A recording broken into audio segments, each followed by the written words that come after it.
Kandamandalakaram vyaptam yen characharam tatpadam darshidam yen tasmai Shri Gurave Namaha Ajjanatimirandasya jnananjanam shalakaya chakshurumidam yen tasmai Shri Gurave Namaha Gurur Brahma Gurur Vishnu Gurur Devo Maheshwara Gurur Sakshat Parabrahma. Apologies for the delay. We are late. 5 minutes maybe. So now, since we had 1 hour of satsang, I would like you this 1 hour to come up with any questions and doubts that you have about this. And then we proceed in the evening. Kriya is coming, don't worry.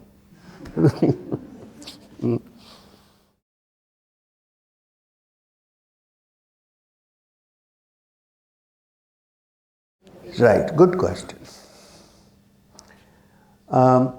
First, let's look at the question of why Kriya. I was going to talk about it. You asked me the same question. Okay. Let's look at the need for Kriya. Or is it, I said that it may not be necessary for everybody. But there are intense sadhaks who may not even require that. But what is Kriya and why is it required? And you also said, are there different kinds of Kriyas and different levels of Kriya? Yes. Regarding different kinds of Kriyas, the yogic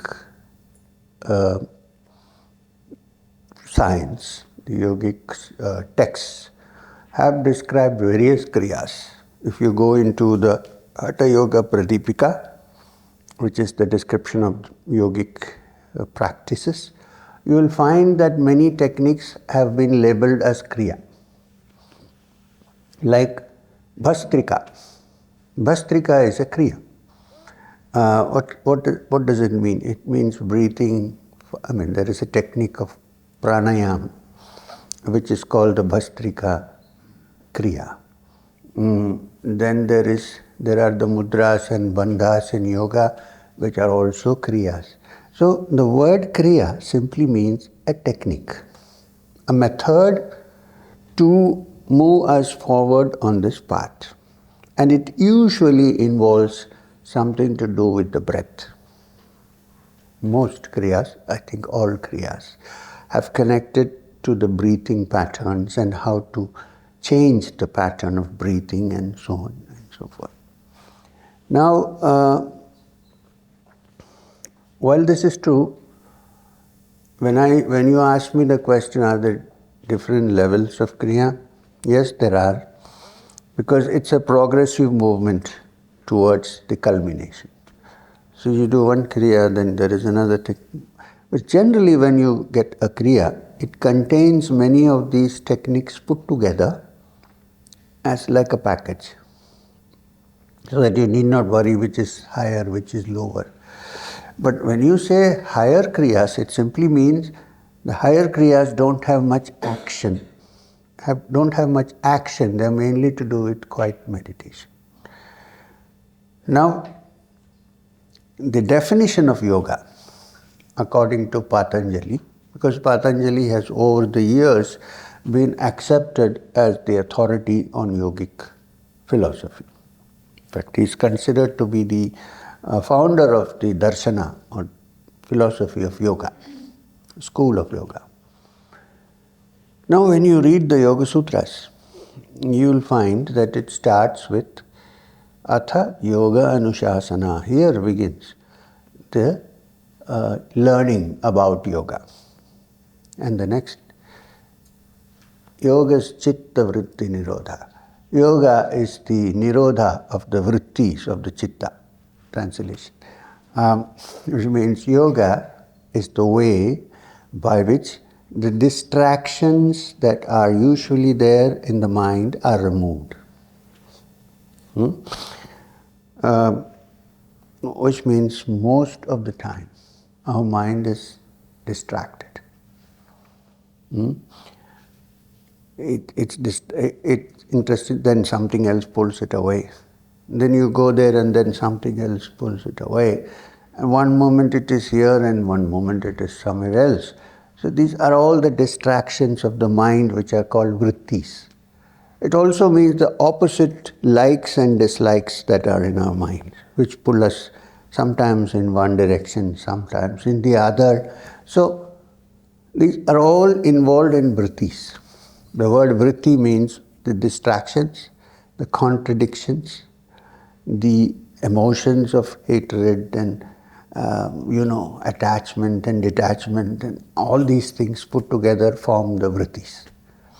So the normal human mind contains all the vrittis, all the distractions. Okay? The aim of yoga is therefore to free the mind of all distractions, so that the mind in its pristine, calm, pure, tranquil state, with no ripples or no vrittis on it, is like a mirror which is completely polished, totally polished. Now such a mind which is free of these contradictions, there's another thing. These contradictions and distractions waste a lot of energy. And what we are looking for needs a tremendous amount of one-pointed energy, which is usually lost because of these vrittis. So the other thing about yoga is once the mind is freed of these vrittis, it also maintains a good level of energy which is not dissipated here and there, which is required. So 2 points. Now, and then what happens when the mind is totally without distractions, when it is quiet, when all the vrittis are removed, then it reflects the divinity in us. Such a mind, according to the yoga system, no longer remains an ordinary mind. It has broken free from the limitations and is kind of moving towards the unlimited. And gradually, by stabilizing oneself in that, which is called samadhi, one attains freedom, which is called kaivalya. Now, in yogic terms, the ultimate aim is kaivalya. Kaivalya is from the Sanskrit word kevala. That means suddenly you realize that there is only one consciousness, kevalam. Nothing else is there. So there is nothing, no contradiction, nothing going on out there.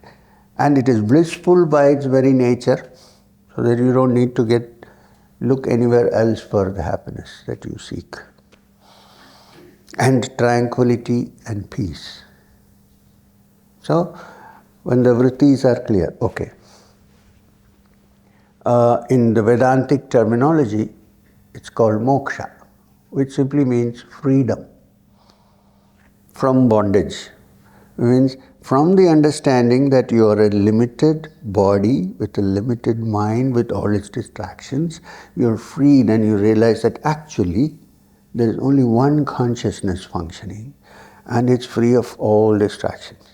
So there it's called moksha, meaning freedom from bondage, from bandhanas. It's called moksha. So kaivalya and moksha are 2 words used in the yogic and the Vedantic terminology. The Buddhist terminology, which is also used by the Jains, is nirvana. Nirvana is not a snuffing out of everything, then it is sleep. It's not turiya. Nirvana is when all that disturbs your mind, all the negative emotions, all have been wiped out.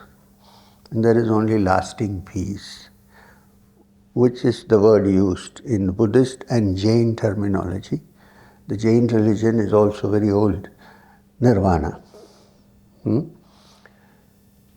Now, therefore, all the methods adopted are to bring this about in some way or the other. So, method meaning kriya. So, all the kriyas that are used is to bring this about. Now, there is our famous text in India, now it's all known all over the world, called the Bhagavad Gita. Now, in the Bhagavad Gita, at the end of each chapter, there is a statement which is worth looking at. It says, Iti Srimad Bhagavad Gita. In Sanskrit, it means this is the Bhagavad Gita. And then it says Upanishads. It is the essence of the Upanishad. We discussed Upanishad some time back. Mandukya is also an Upanishad, which we discussed. It is the essence of the Upanishads. Brahma Vidyaya. It teaches you the knowledge of the supreme reality called Brahman. Brahman from the Sanskrit root Bru, which means ever expanding. And then there is one word, Yoga Shastra. And then it says Krishna Arjuna Samvad, a dialogue between Krishna and Arjuna.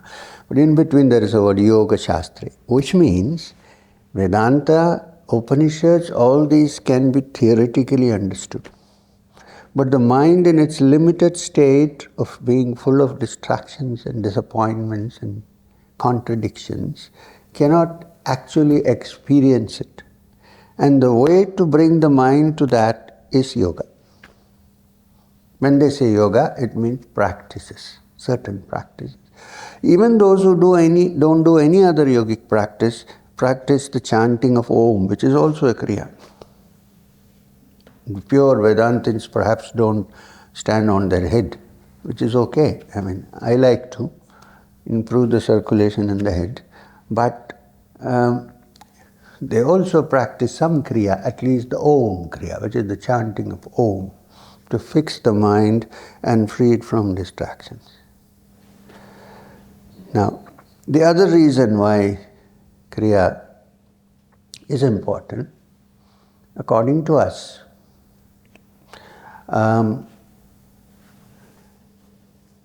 the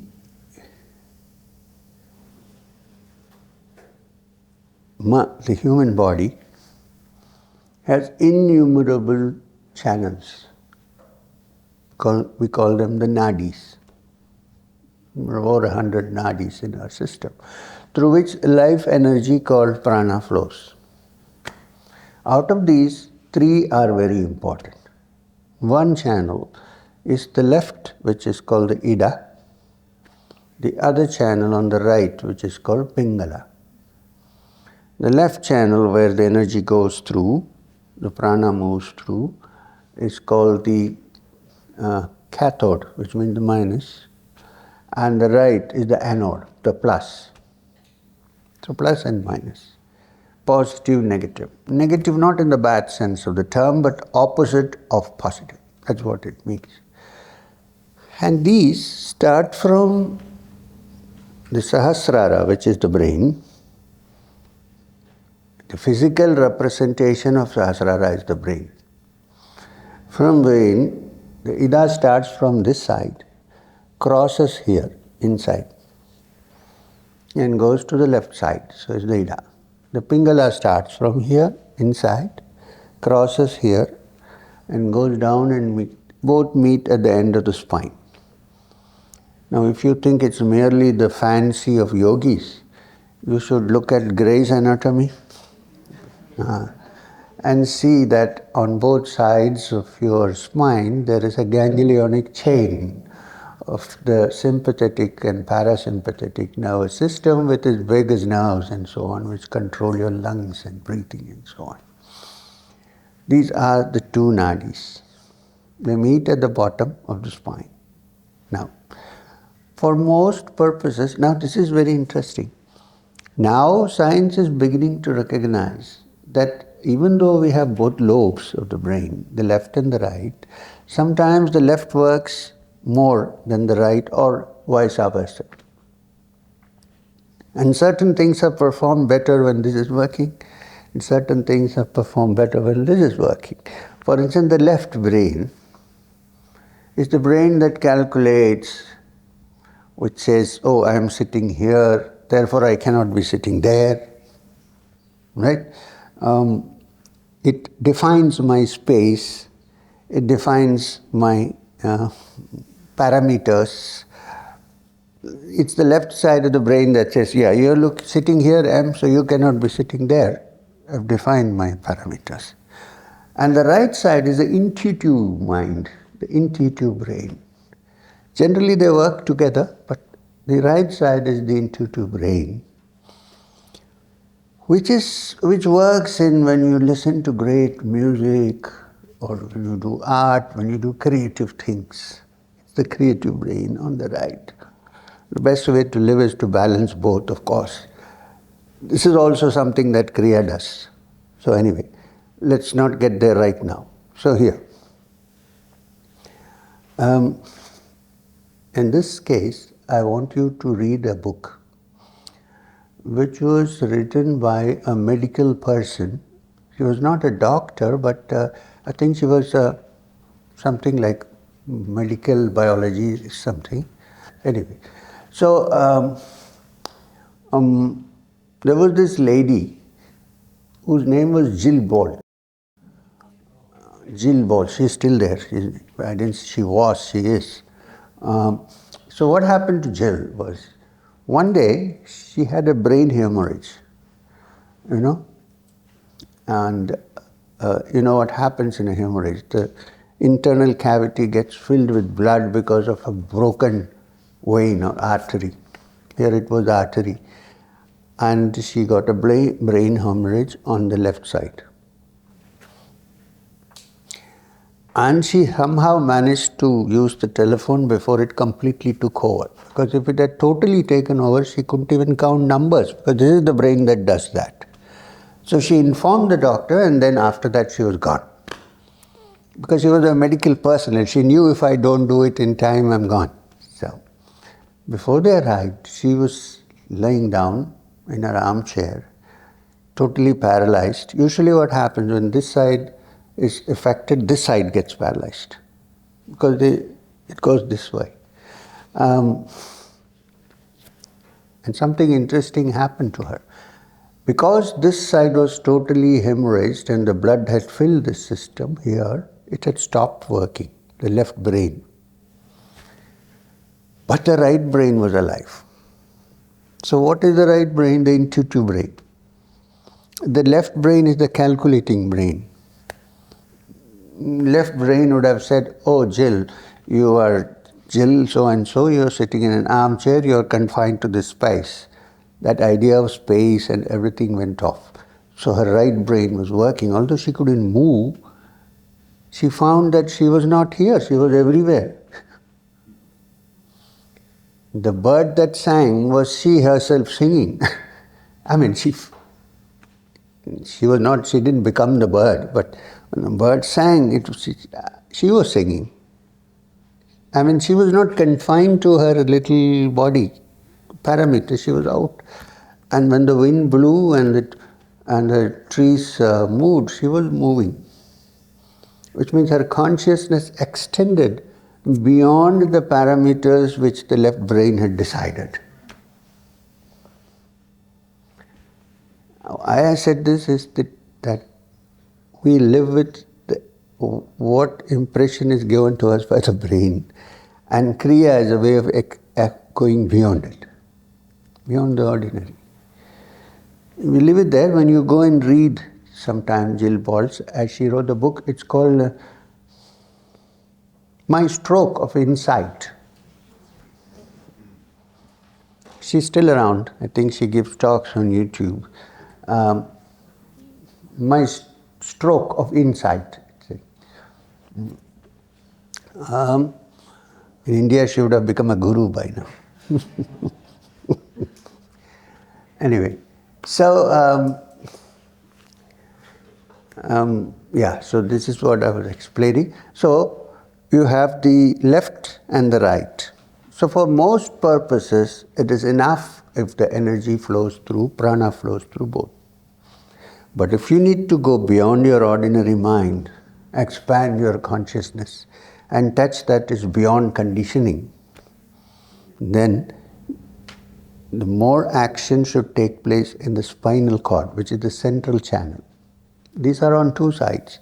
The central channel starts at the bottom of the spine and goes straight up through the medulla onto the head.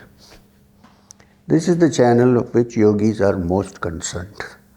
It's called the Sushumna. It's actually located in the middle of the spinal cord. Physically, yes, according to Gray's anatomy. According to us, it is energy, it's not a physical thing. But the physical area is similar to the same. Okay.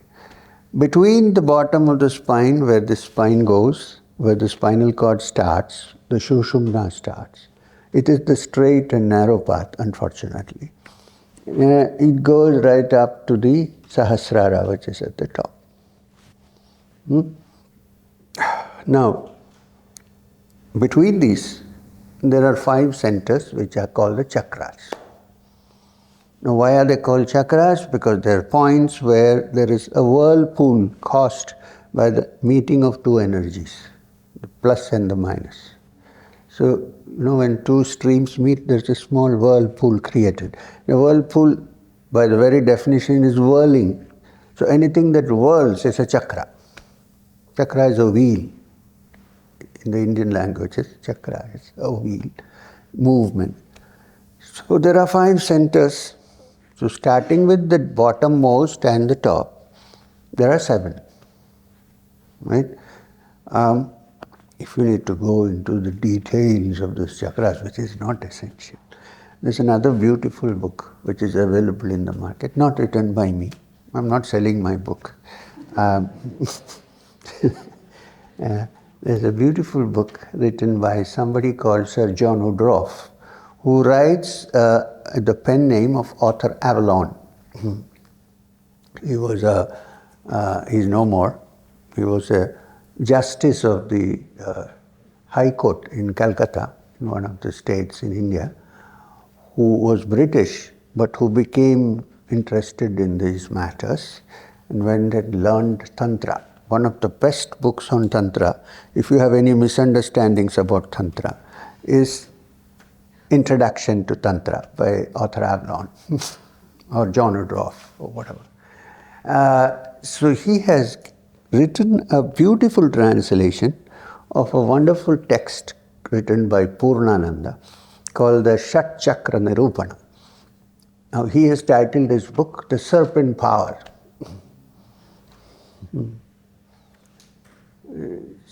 So John Woodroffe's Serpent Power, you can read all the details of the chakras. We don't need it, but in case you have some interest, scholarly interest in these matters.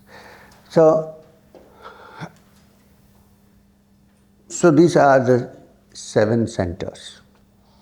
The idea is that the yogi, withdrawing the energies from the left and the right, from the Ida and the Pingala, bringing them down to the Muladhara and uniting them, takes the energy up, awakens the energy which is sleeping in the bottom of the spine called the Muladhara, and takes this energy, which is a she, by the way, the Devi, up through the spine and to the top till she meets her Lord at the top of the head called the Sahasrara. When this happens, the yogi is in ecstasy and he becomes extraordinary. He is no more an ordinary person because the mind has expanded beyond proportion. He doesn't even know how much it has expanded. And he's capable of understanding and doing things which are not possible for a being whose mind has not expanded to that extent. And one of the, I won't call it symptoms, but it's not a disease, so one of the signs of this is tremendous bliss which is experienced in all these chakras, or sometimes in some and sometimes in the other, especially here and in the heart center. Anyone who has drunk from that bliss considers all other little happinesses as nothing. Not that you avoid it, but once you touch that, it is the explosion of blissfulness which we cannot define. Now, the place where it rests is the Muladhara, the bottom of the spine. Now, the bottom of the spine center is used by all human beings because for a human being, apart from food and shelter, what is the most enjoyable thing? Sex. Sex is an awakening of the energy only there and in this direction. The moment you through Kriya, practice of Kriya, change the direction of that energy, then it becomes tremendous spiritual sexual energy. It's not sexual really. I mean, what I mean to say is that's the terms by which an ordinary human being would understand, normal human being, what it is. You know, the ecstasy that happens in even a normal human being at sex, it cannot be explained. For a second, you don't know where you are, you don't know who you are, nothing happens. And all the preparations are finally to reach that state of being no being, at least for a split second. So, here what happens then, if this can be reversed and taken to the higher levels? What is that actual term used when this happens, in ordinary terms? There's some word used. Orgasm. So this is a spiritual orgasm. Let's put it that way. And it's much more. This is why yogis have refrained from too much of indulgence in the physical, not because it's bad, because they are enjoying something beautiful out there, so why? Any artificial inhibition of this activity is not a good thing. But when you progress and you know it, that it's the natural thing for you.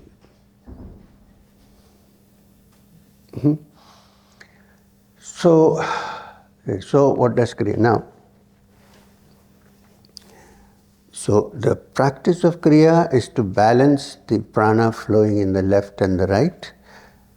Now these, what we discuss now, some consider to be supreme secrets. But it's time we discuss these matters openly, because human beings are evolving. We're moving forward. This age is different. We need to move. So I decided to break the wheel.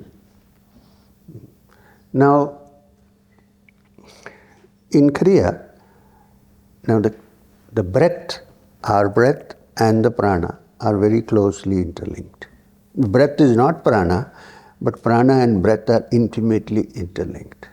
So if you can, through some practice, which is a technique described in Kriya, know how to manipulate the prana moving in the Ida and Pingala, bring it to the Muladhara at the bottom and take it up the spine, then you have achieved the aim of yoga. So this is the result of, this is the meaning of Kriya. Now there may be many Kriyas. In the sense, this is one which we are going to learn, but there may be other traditions where Kriya is taught in a slightly different way. But it all comes to this, that the energy should be gathered and felt in the middle of the spine, in the Sushumna. This much is certain. So, and in some people, in some cases, it happens naturally. I know somebody who has not practiced any Kriya, but who is such a good musician. He plays the veena, of course. He passed away recently. And the violin. This is very peculiar. Violin is a peculiarly European Western instrument. But in India, they have mastered the use of the violin in playing Indian classical music. The person I'm talking about is an expert on this. He's no more. He's passed away. When he played I knew him very well, very closely. He said when he played each of these tones or ragas in his violin, he said he did not feel he was playing. He said he was playing on his spine. Name, sir? Name? Gopalakrishna. He said it was playing on his spine. He said the music came off, and then he said, when everybody said, "Oh, that's wonderful," he said it was bursting here. Hand was working, of course, on the violin. So what I'm trying to say, some people come about it through other ways. There are also people who come about it by doing service to other human beings. Believe me. When the sense of self is gone and the other is more important than you, then this happens naturally. Then you are blissful in doing something good to somebody else. You don't know exactly that this is happening through the Shushumna, but it's happening somewhere. But Kriya is the direct technique by which we attempt to bring it about. So there are some ground rules, some do's and not do's and so on for discipline. Because unless you have that discipline, you cannot move forward on this path. But once you touch that, then you are free. You can live as you like, with the understanding that you won't do the wrong things, automatically. So, you had some question?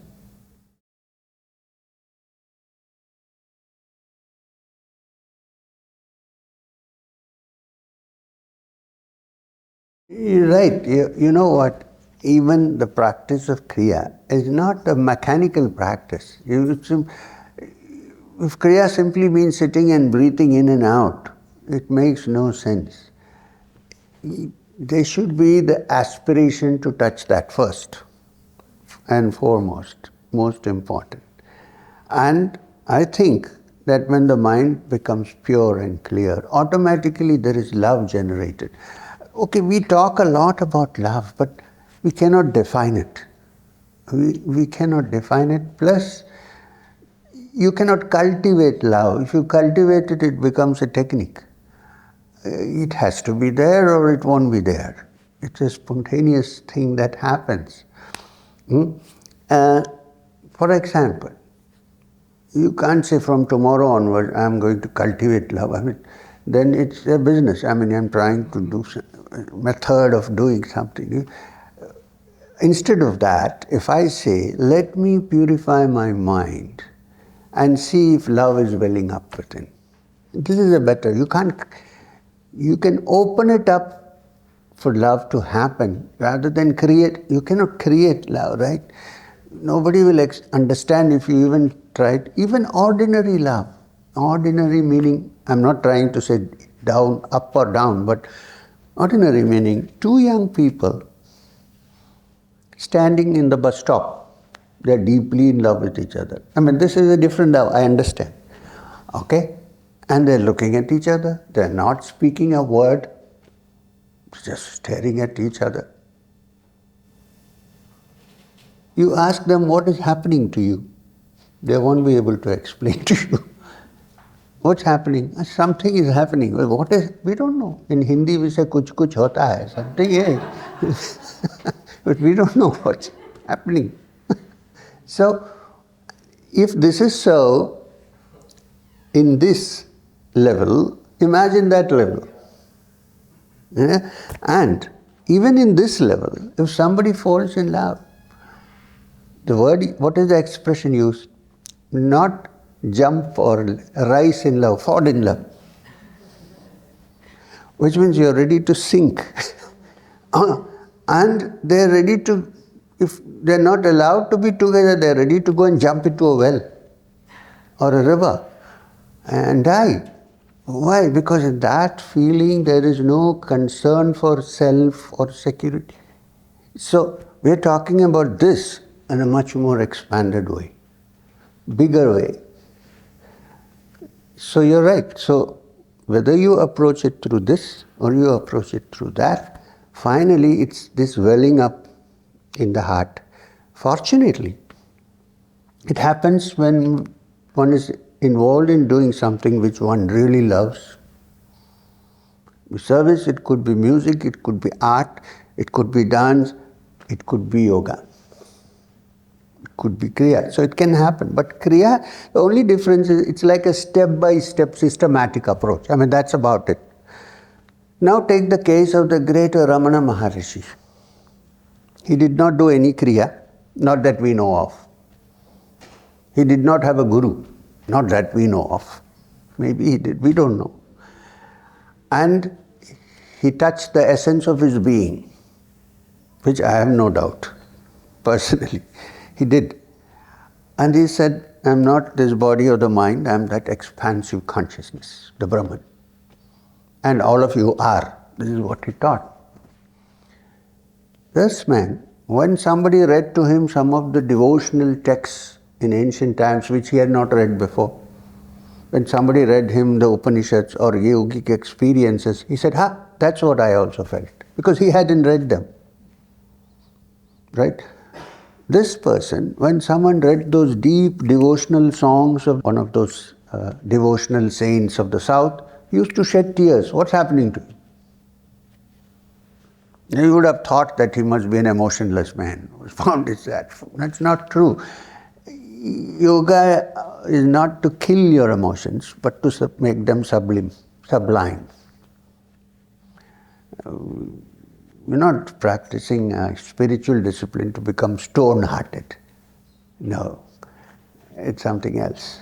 So that's my reaction to your action.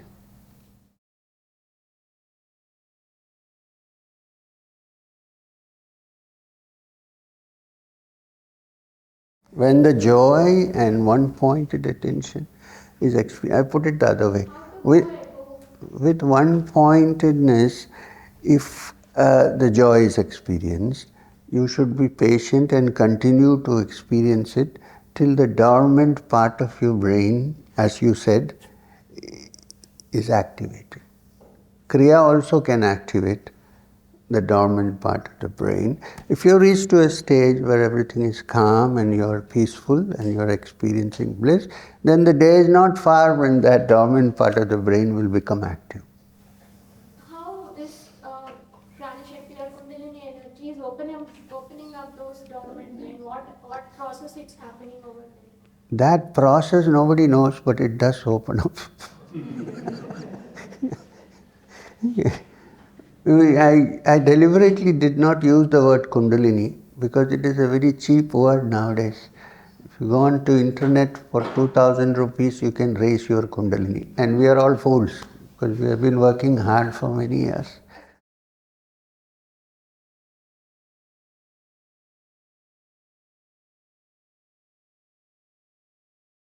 Prana Shakti, if you say, many people won't understand what you're talking about. But I'm saying that for all human beings, I'm not saying in the Yoga Shastra, all human beings, the energy that sleeps at the bottom of the spine. It is generally activated only when we eat food or have sex. If we can activate it and at the same time make it move up the spine in the Sushumna, then that same energy, when it is awakened, regenerates the brain. You see, here it doesn't regenerate the brain. It is only used in certain activities. If we can reverse it and allow it to regenerate the brain, then that part of the brain which you are talking about, which is dormant, becomes active. Then great vistas are opened up before you, which are normally not possible when the mind is limited. This is what it is. But it is like moving to something unknown, a sense of fear comes there. That fear should not come. There is, sense of fear because we feel that whatever I have will be left behind. No, nothing will be left behind. Don't have that fear. Because we don't know where we are going, we don't know. That is the most wonderful thing. How do we explore new places? We don't know where we are going. You should have that sense of expansion. I want to move forward and reach there. If I knew where I am going, then I will go to only the thing which I know about. You get what I am trying to say? If I already defined this is where I have to go, then you are not going towards that, you are going towards your definition of that. You know what I am trying to say? So leave it, don't define.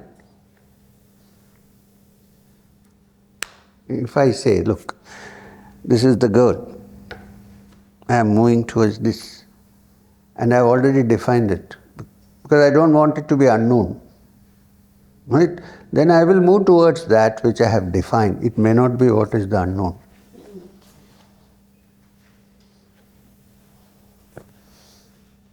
What language do you speak at home?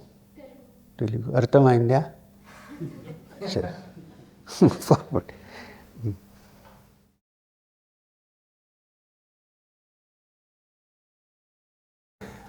It is right in a way, because when you say forgetting the self, it's forgetting the small little self which is only involved in itself, only for its own good, for its own self. This little self, yes, that needs to be left behind. And therefore, it is also a restructuring of the ego, the construction of the ego. In fact, even if you don't do any kriya, the shortest cut is to cut the ego into two, but it's not such a shortcut. It's a difficult, it may be a shortcut, but it's not easily done. And this is the question I've been trying to ask you after watching you. So people think when you say shortcut, it's easy. It's not easy. Very often shortcuts are more difficult. I know this because, I was wandering in the Himalayas when I was young, 19 years old, 20 years old. And my guru, Mahavatar Babaji, usually took shortcuts to reach the... Shortcuts are very difficult. The long road is easier. So that's what, when I say shortcut, doesn't mean it's easy, but it's the best thing to do, but it's not usually done. It can't be done. So there is a substitute. How? Give more attention to others and less attention to yourself, and then slowly it will get dissolved. Are you married? I am. Then you have a good ego breaker at home.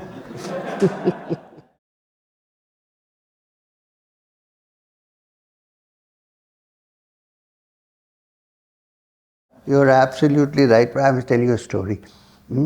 This story is about, this story was told by Ramakrishna Paramahamsa. You've heard of Ramakrishna Paramahamsa, who was the teacher of yoga, of Swami Vivekananda, who is well known in the West also. Now, he was not so well known because he was an almost unlettered village priest. Anyway, Ramakrishna said this beautiful story about a very dangerous snake. We have these cobras which used to live in a small little street inside a hole, and so people were afraid of walking there. Yeah. So one day a yogi came that way, and somebody said, "Hey, are you crazy? Why are you walking on that road? There's a snake there, a cobra, big cobra. It's going to bite you." He said, "Don't worry, I know how to handle this." So the yogi went, and the cobra came out. And the yogi, using whatever techniques he knew, pacified the cobra before it bit him and said, "Okay, relax." Then the cobra said, "Where did you get that tremendous power by which you were not afraid of me and you could talk to me so nicely without fear? Where did you get that power from?" He said, "I'll teach you how to get that power, but you must promise not to bite anymore. I will give you the mantra, but you can't bite anybody anymore." So he said, "Okay, I won't." So he taught him something. Chant this regularly. And he went away. He came after 1 year again. And he found the street. There were little boys playing marbles. Everything was okay. So he called one of the boys. "What happened to that dangerous fellow who was here, the snake?" They said, "Oh, well, he's gone down into his little hole and he's stuck there." He said, "Why?" "Oh, we came to know that he stopped biting, So we caught him by the tail and shook him, and his spine is all broken, and so he can't come. He's lying down there." So the yogi said, "Oh my God." So he went, he's his disciple. So he went and said, "Come on, snake, where are you?" He said, "I'm here. I can't. My spine is broken because I stopped biting, and so I can't come. And I want to pay respects to you. I can't move." So he said, "I'll take you out." So he put his hand, put him up. And he said, "I'm going to cure you of this. You'll be all right. But I want to tell you something. Do you have common sense? I told you not to bite. Did I ask you not to hiss? Huh? Interestingly, I just came from Finland. A lift is called a hissy hiss. So, he said, "You should have hissed. That would keep people away." So in your workplace, you don't have to bite, don't have any bad feelings, but do hiss when required. practical life you need to sometimes, yes. But the problem is, for instance, my driver knows that I only hiss and I don't bite, so he does what he wants. People will soon discover this. But anyway, these are practical things which we need to work on in your own way. Yeah.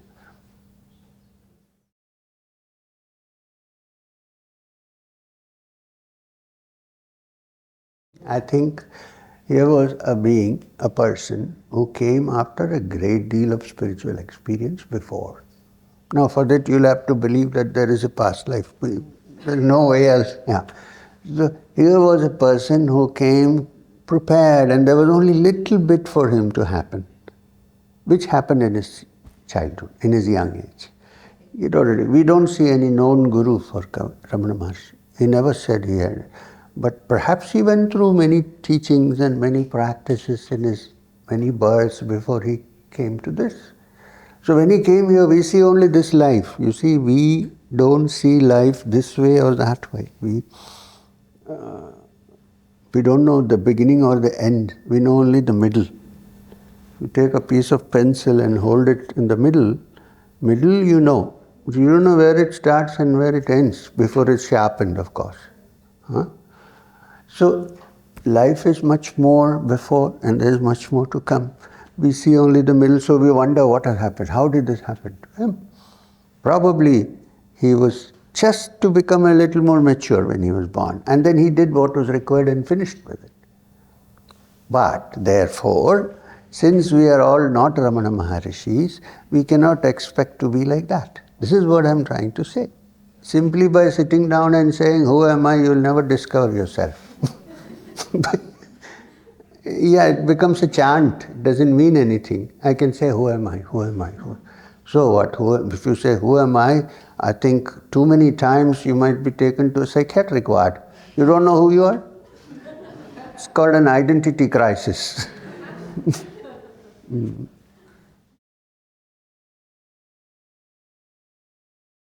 Yes, yes. While Kriya does give you some advantage, if you're initiated, which means you're linked to a certain root guru, in Buddhist terms, root guru. So, when we give Kriya, when you learn Kriya from me, then you need to do the Guru Mantra and link yourself with Sri Guru Babaji, which is the root of our tradition. So therefore it's not merely the practice.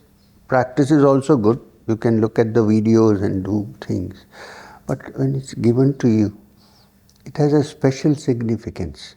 Not that immediately you will reach some, no, the seed is sown. And now the seed, in different soils, under different circumstances, takes time to become a plant. You have to leave that, of course, that much. But the seed is definitely sown when you are initiated. It will be better than just sitting down and...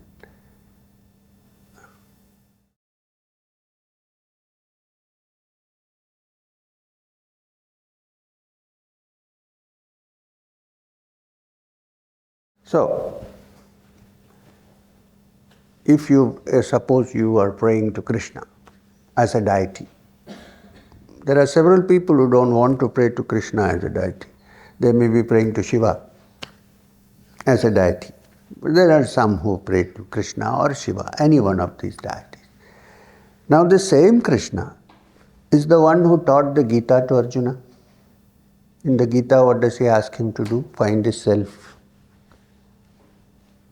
Right? So till the self is found, it's a good idea to do that. When you find the self, you understand that great spiritual beings like Krishna, Rama and so on, they are people in whom the self shone in its full glory. When the self removed of its limitations, when the Jiva-atma removed of its limitations shines in full glory, it's called the Paramatma. There is no difference between the two. It is the limitations that keep it as the Jiva-atma. The moment the limitations are removed, there is only the Paramatma. Now, In cases of Rama, Krishna and such great beings, from birth the Paramatma has been shining in them, so we worship them. We ask for help. But when you worship them, your aim should be, please make us also understand this entire thing of the Paramatma, which is residing in me as the Jiva. Now, the most devotional text in India is the Srimad Bhagavatam. Okay? It tells various stories about the different manifestations of the divine and so on. But every now and then it stops and says the aim of the Bhagavad is to understand the Supreme Reality who resides in your heart. I hope I have answered your question. The more I listen, I feel the more I don't know. Uh-huh. So much more to know. What? The more I listen to, I read and listen, I feel I know just small bit, and there's so much, such a vastness. That's good. That's good. You should keep that alive. Wanting to know more and finally know something after which you don't need to know anything. Huh? It's done. Yes.